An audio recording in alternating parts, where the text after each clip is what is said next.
Greetings. Let me show you new PvP meta weapon loadout for PvP. And why this is new PvP meta is because you don't care about shields. You cook enemies above 300% all the time, keep them at this degree and they will cook themselves slowly to death.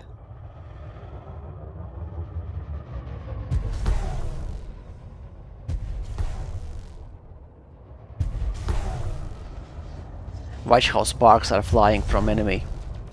They can't return fire, because weapons will generate more heat, they can't boost, they can't charge frameshift drive, if they don't have heatsinks they are toast. And I mean toast. Also AI is quite stupid regarding these new special abilities, because it fires even while it cooks. Well, it helps me, but it's not smart. And if you fight a player who doesn't have heatsinks after first shot, he's toast. And even if your enemy has heatsinks, he will not shoot until he's cooled down. That will give you a lot of time to shoot again and again. And now imagine Wing of 4.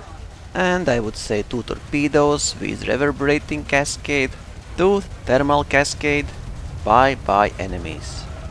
This is what I don't like in any game, where you are forced to use some specific special abilities or weapons just because they are way too good.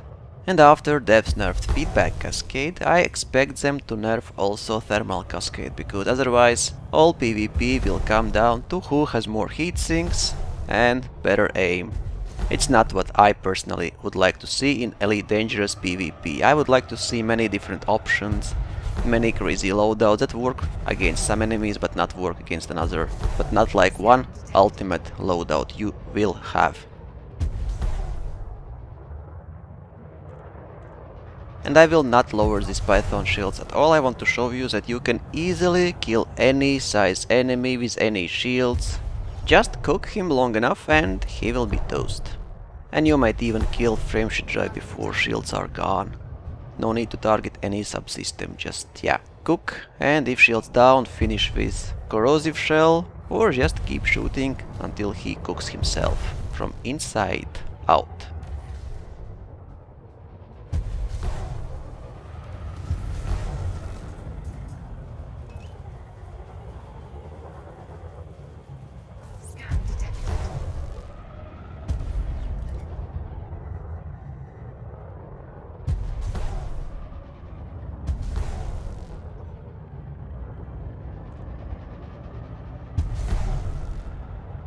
Shield still online, but hull at 51%.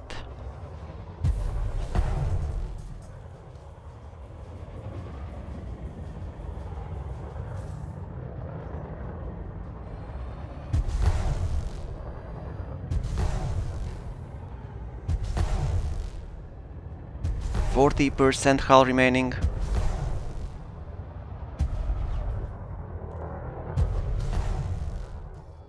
Let's check sub-targets. You can see how many modules he has cooked. And he actually has heatsinks. And I did not keep constant pressure, I just want to show you that even with shields on, you can cook them very effectively.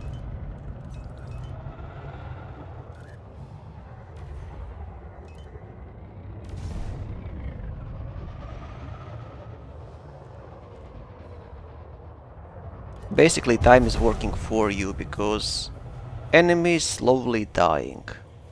And without heatsinks, his only option is jump away. He can't engage with you. It's not the fastest way, at least not 1 versus 1. You can add here 2 players in a wing with incendiary rounds, 2 players with corrosive shells. Did I convince you that you really have to have heatsinks now? I would say even 2 modules of heatsinks, maybe 1 chaff, 2 heatsinks, and point defense turrets also at least 2. I would say 2 on bigger ships, 1 maybe on faster, smaller.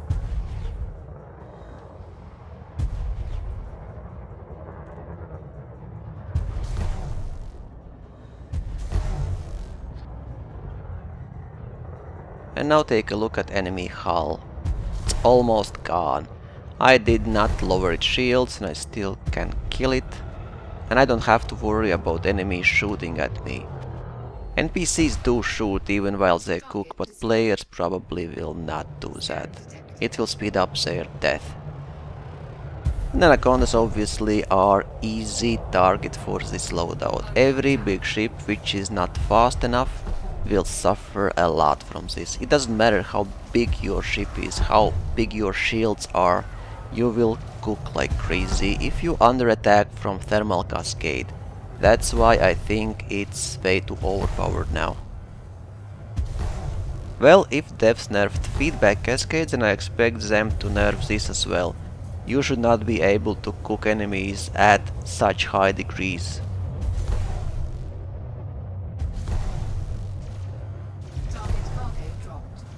Watch enemy hull. 79, 78, 77, 76,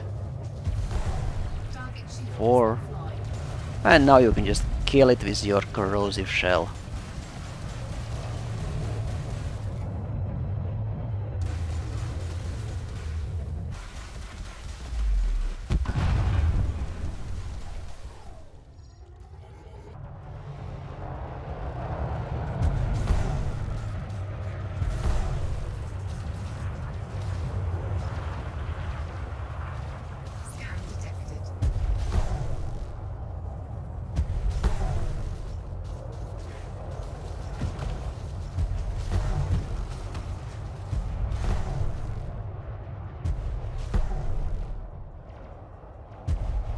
How do you like hull is going down rapidly?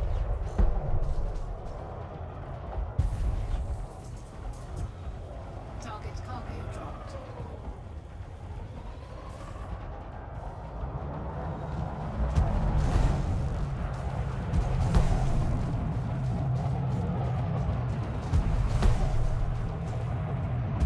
Scan detected.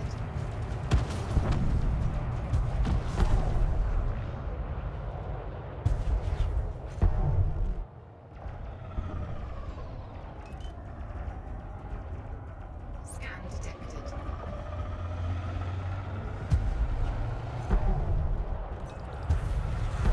Target Shields offline and already 60% only.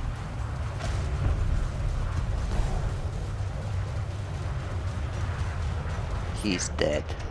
Let's see. Zero drive, but drive just was killed.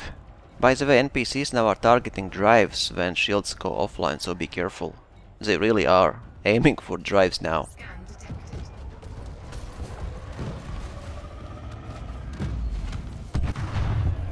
Target destroyed. So here are my weapons. Gimbaled huge multi-cannon with corrosive shell if enemy loses shields, and 4 medium fixed cannons with thermal cascade. It's insane weapon. It will boil enemy to such degrees that he will not be able to do anything. When I was shot by these weapons, I had above 300% heat. Obviously your only option is to use heatsinks when you have such high temperature. But if you don't have heatsink, you can't even return fire, boost, jump, use frameshift drive, you'll just overcook very fast.